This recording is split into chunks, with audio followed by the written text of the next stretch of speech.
Well, good afternoon, everyone. We are here, and we are live, and we are ready to go. Friday edition of New Hope Radio. Hope you had a good week, and things went well for you as we go into the weekend. We're going to wrap up today what we began yesterday. Women make great heroes. They certainly do. And you can catch us right here as we broadcast WARV 1590 on the AM dial. You might be listening to that right now. 92.7 FM.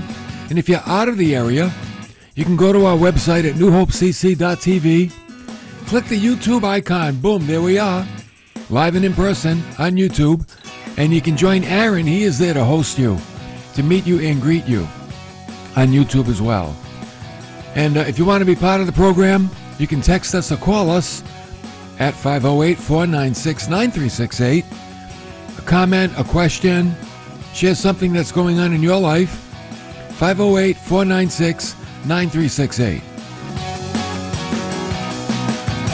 All right, let's get right into it because I like this story. This is a good one. I love the fact that women make great heroes. We began yesterday noting that Israel's relationship with God went sour. They did that a lot. They were faithful, they were faithless. They were faithful, they were faithless. And the times that they were faithless, God allowed other nations to come in, conquer them, and make them their slaves, put them in bondage. So this happened time and again. And then at this particular time, Israel cried out to God. Said, God, deliver us. Get this out of here. Get us out of here. So God called on the lady judge that was over Israel. And it wasn't Judge Judy, but it was Judge Deborah. Deborah was the judge over Israel. And she was a wise woman, as we saw yesterday. And God called upon her to call on this guy Barak to lead the army of Israel against a man named Sisera. Sisera was over the Canaanites. And he had a big army too. He had 900 chariots, and he was in charge for like 20 years. And so the Israelites, they cried out to God, and God heard them, and that's good. You know, God always hears our cries. And in Judges chapter 4, verse 4, we see that Deborah was a prophetess, the wife of Lapidoth, and she was judging Israel at that time. We noted yesterday she had an office under a tree. Verse 5, she used to sit under the tree, a palm tree, tree of Deborah, and they called it the tree of Deborah. You know why? Because that's her tree. It's where she held office hours, and she judged between people. She was a Proverbs, as we said yesterday, a Proverbs 16:24 woman, like many of you ladies are today, I'm sure. Tell me if this describes you. Pleasant words are a honeycomb, sweet to the soul, and healing to the bones. We like ladies like that. Pleasant words. You know why? Because we like honey. Sweet. Sweetness. Sweet ladies, the way they speak.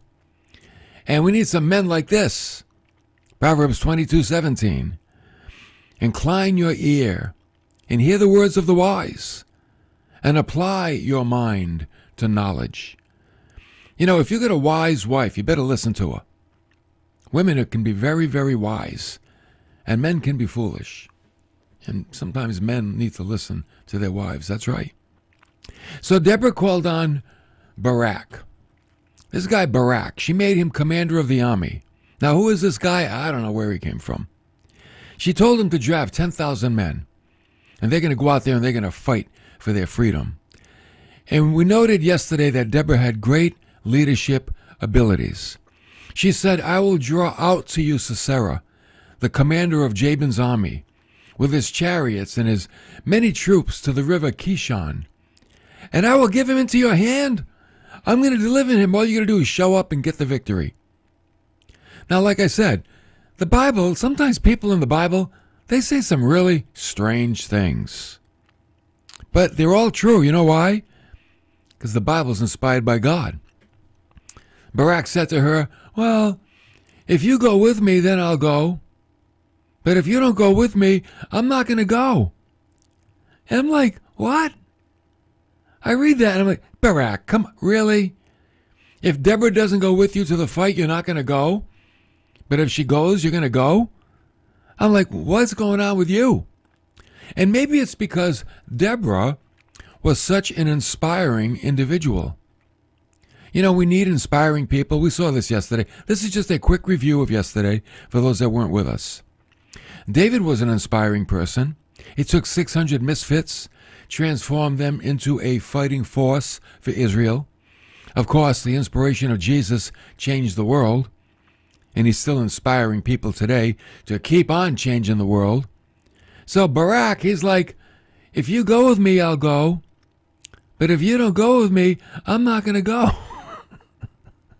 I got to meet this guy in heaven. Maybe I'm interpreting this wrong. I don't know.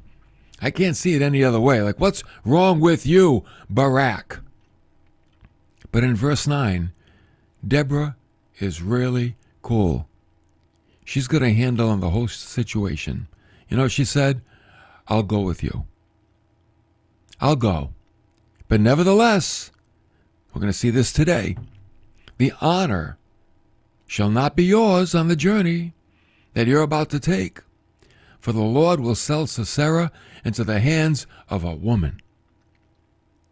A woman. She cooks up the bacon, fries it in the pan. All right. So Deborah arose and went with Barak to Kadesh. So here's what's going on. She said she would go. She said the victory would be attributed to a woman. Who's the woman you think she's talking about? Could it be herself? Well, we'll find out in a minute. So Barak took his army and he went to war. Now, Deborah was not only a judge over Israel, she was a prophetess. That means that she heard from God and she spoke for God. Deborah heard from God and she spoke for God. You know why she could hear from God? Because she walked with God. And you know, that's true for anybody. If you want to hear from God, walk with God. I think as a matter of fact, if you don't walk with God, you'll never hear from God. You'll be like, what's that? What? Speak up. What? But you're not walking with God. You walk with God and you'll hear from God. And then you can speak for God. So Deborah said to Barak, arise. Here's what God told me. This is the day which the Lord has given Sisera into your hands. Behold, the Lord has gone out before you. God went out and he made the path straight for Barak. How cool is that? He cleared the way. So Barak went down from Mount Tabor with 10,000 men following him. And Barak defeated the Canaanites, went to war, probably a bloody mess, but man, they defeated them all. But you know what happened? Sisera, he escaped on foot. And that's where we left him yesterday, running for his life. There he goes, running across the desert sand, trying to escape the battle. Couldn't even die with his men. He ran to a tent, and it was the tent of Jael, wife of a man who was at peace with Sisera. It's like Sisera had a friend, and he ran to the friend's tent to hide. And the friend wasn't there, but the wife was there. Her name was Jael. And in verse 18, Jael went out to meet Sisera and said to him, turn aside, my master. Turn aside to me. Don't be afraid. Like, come in. Come in. She must have knew something was up, right? Guy's running. He's running. Escaping the battle. Come on, come in my tent. Hurry up. And he turned aside into the tent, and she covered him with a rug. I'm like, she covered him with a rug. Okay. Somebody walks in. What's that under the rug? Nothing. Haven't like vacuumed this week. Okay. So he said to her, please give me a little water to drink. He should. He must be thirsty, running away from the battle. And you know what she did? She opened up a bottle of milk. I guess that was a gesture of real friendliness. You know, goat's milk probably, right? And she gave him a drink, and then she covered him with the rug. And Sisera said to her, "Go stand in the doorway of the tent. And it shall be, if anyone inquires of you and says, 'Is there anyone here?' you say, 'No.' All right? You say, 'No, there's no one here.' But like, what if they say, 'What's under the rug?' 'Oh, what rug?' 'I don't see a rug.' 'Do you see a rug?' 'Oh, that rug? Oh, that's nothing. That's just a lump.' 'Yeah, that's not Sisera. That's just a lump.' 'Yeah. How do you explain a lump under a rug?' 'I don't know. Sisera, he's not thinking.' Cowards don't think too clearly. That's the thing about cowards. Here's what cowards do. They run from the battle. They put other people at risk, and they don't think too clearly. And that's Sisera. You know, sometimes circumstances reveal if we're really brave and courageous or if we're cowards. Circumstances do reveal that. I remember one time, oh, never mind, I'm not going to get into that one. 508-496-9368. Give me a call if you want to be on the program, text or phone call. 508-496-9368. Now, here's the thing. Jael's husband may have been at peace with Sisera. They could have been buddies, you know, but she certainly wasn't. She wasn't at peace with Sisera. As a matter of fact, there's going to be a lesson here, men, that if you have a friend and his wife doesn't like you, you better figure out how to get her to like you. And we're going to see why today. Now, remember when Deborah said that the victory would be attributed to a woman? You think she was talking about herself? You want to know what she did, ladies? Well, Deborah wasn't talking about herself. She was talking about another woman. She was talking about Jael. Now, I don't know if she knew it was Jael, but she knew another woman. She probably did. And in verse 21, Jael, Heber's wife, Heber was the friend of Sisera, right? Remember now, Heber and Sisera, they were friends. Maybe they were golfing buddies, hunting buddies, but she didn't like him. She didn't like him. But she, you know, Sisera figured, it's my friend's wife, she'll help me. Well, you know what? Jael, in verse 21, she took a tent peg, and she seized the hammer in her hand, and she went secretly to him while he was sleeping under the rug. And you know what she did? She drove the peg through his head. Wow. She drove the peg into his temple, and it went right through to the ground. I mean, it went right through his head and stuck in the ground. For he was sound asleep and exhausted, I'd say so, and he died. Now, here's an interesting note, that women in those days were very good with hammers. Because when the families traveled, a lot of the families were nomads. And when the families traveled, it was the women's job to set up the tent. She had to lay out all the fabric and get the ropes and drive the pegs into the ground. So they were very good at driving tent pegs into the ground. They were very good at that. And they had to be quite strong, too. So when Sisera's laying there like a coward under the rug, and he's sleeping like a little baby, she goes over there with the big tent peg and the hammer and whack right through his skull, stuck in the ground. And at that point, he died. So we've really got two heroes in this story. We've got two of them. We've got Deborah. Deborah was the fourth and only woman to judge over Israel. The only woman that judged over Israel. Isn't that something? The fourth judge, but the only woman. She was a prophetess for God. So it shows that that Deborah had a remarkable relationship with God. Just like many of you ladies that are listening today, you have a remarkable relationship with God. You go to the Lord, you ask for His help, you pray, you try to be as faithful as you can, you abide in the Scriptures, you do the best you can. You can't do more than the best you can. And I believe when God sees us being diligent in our walk, He's very, very pleased. And I'm sure He's very pleased with many of you. And she spoke words of wisdom and words of grace. That's very pleasing. You know, God loves it when people speak gracefully. We all fail at times, man, I know I do, but God loves it when we speak gracefully. He really does. Even the Apostle Paul said that we should season our words.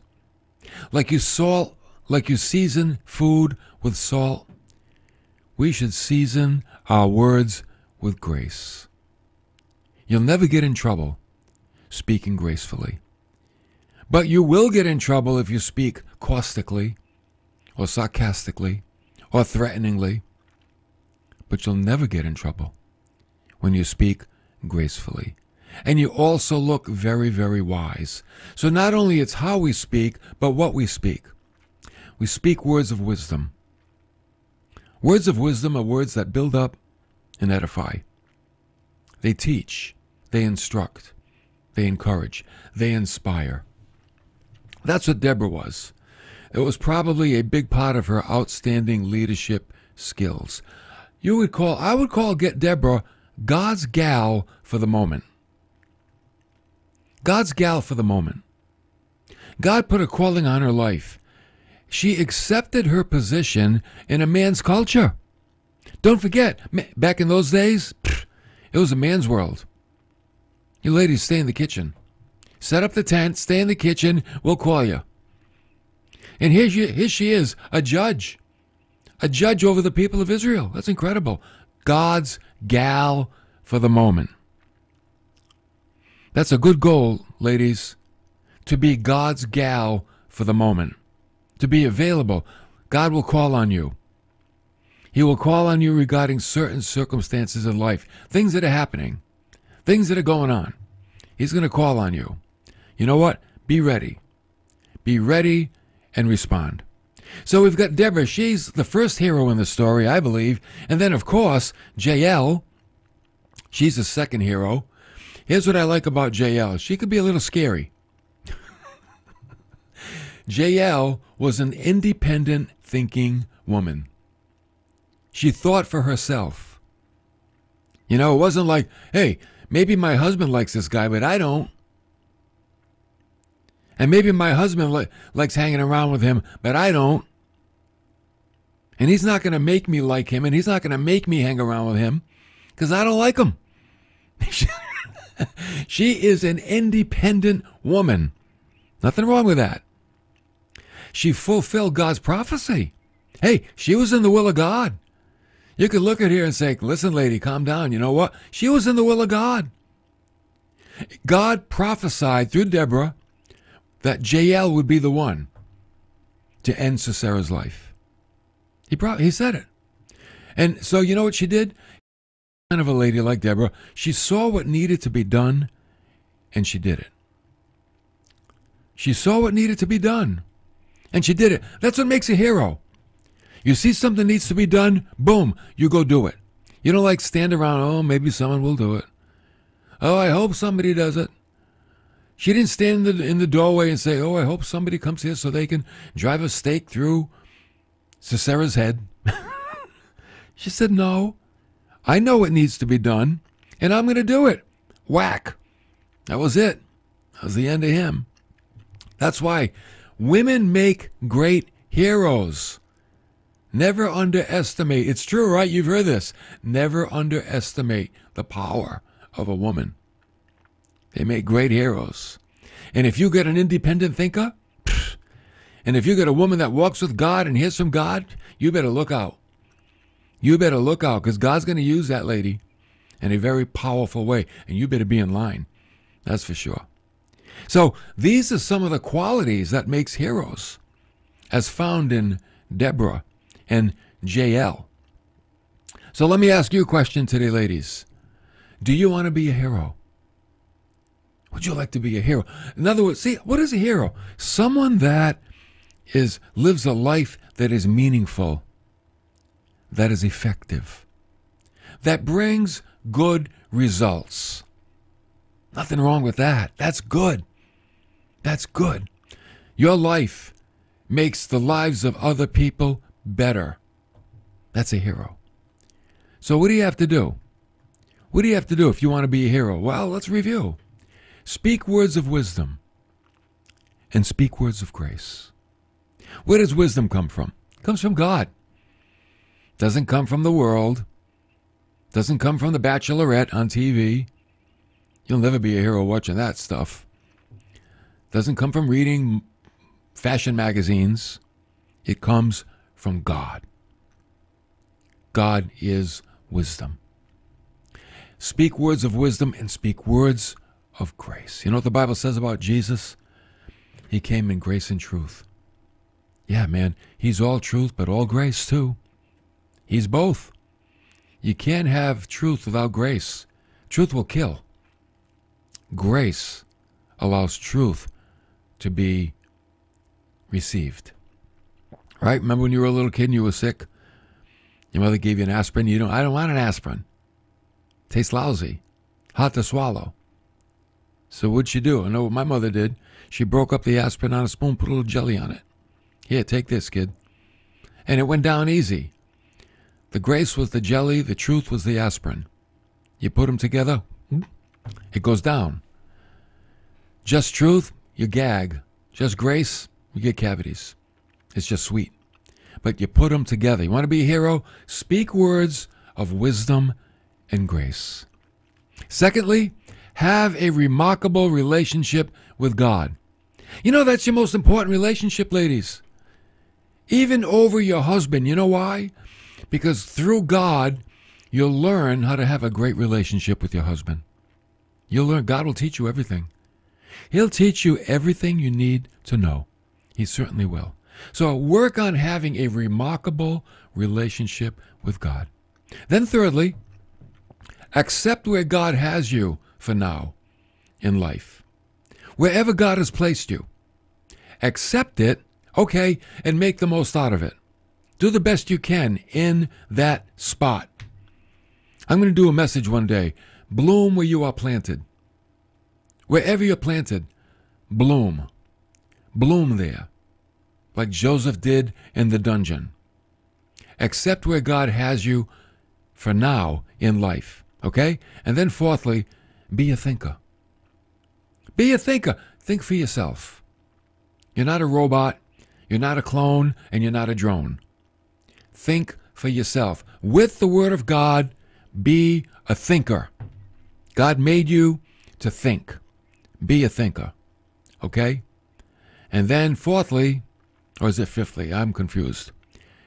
See what needs to be done and do it. See what needs to be done. And then just put your best foot forward and do it. Whatever it is. If it's to lead the army into battle, lead them. If it's to drive a stake through Sisera's heart, drive it. Hopefully it won't be either one of those. But it'll be something significant that God will place on your heart, that you can be a blessing somewhere else. When something arises, be God's gal for the moment. There you are. Be God's gal for the moment. You know? God's gal. He will use you in a particular time for a particular thing. Don't you worry. What we have to be is prepared. We have to be ready. We have to be prepared. See, if we're not ready and prepared, God will never call on us. Why would he? But if you're ready and prepared, man, it's like you're a lady in waiting. God will use you. He knows your talents, your abilities, your skills, your strengths, and he will use you. He won't leave you on the sidelines forever. That he will use you in a beautiful way, and you will be a beautiful blessing to people. And what else is there to live for? What can be better than that?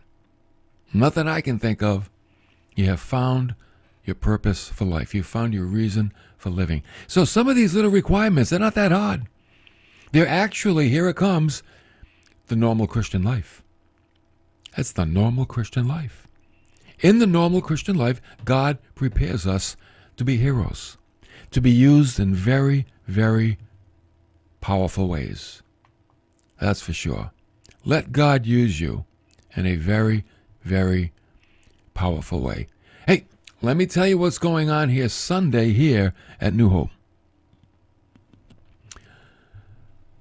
It's Father's Day. And you know what? We're going to talk about Job. We're going to talk about the fatherhood of Job. There's only a few lines in the book of Job that talks about his fatherhood. But they're very powerful. And they're very inspiring. So, if you have a church, man, get to church. It's Father's Day. Get to church. If you don't have a church, check us out here at New Hope on Route 6 in Swansea. Can't get to church? You can stream us online at newhopecc.tv, Facebook, or YouTube. We'll be on both on Sunday. But there are some things about Job that can be very inspiring for every father. And do we want to bless the fathers? We're going to pray over them. We're going to pray for them. We're going to acknowledge them and thank them and thank the Lord for the role of fatherhood. So I hope you can join us Sunday here at New Hope, 9 or 11 a.m. We'll be back next week. You can be a hero, though rejected. Ever been rejected? That hurts, doesn't it? Certainly does. You can be a hero, though you were rejected. See, there are things in life that happen to us. They don't have to stop us from attaining greatness. They really don't. So we're going to take a look at that principle next week. Hope you can join us. Listen, have a great weekend. Don't forget, New Hope Radio is on WARV 3 o'clock on Saturday. Check it out, and I'll see you next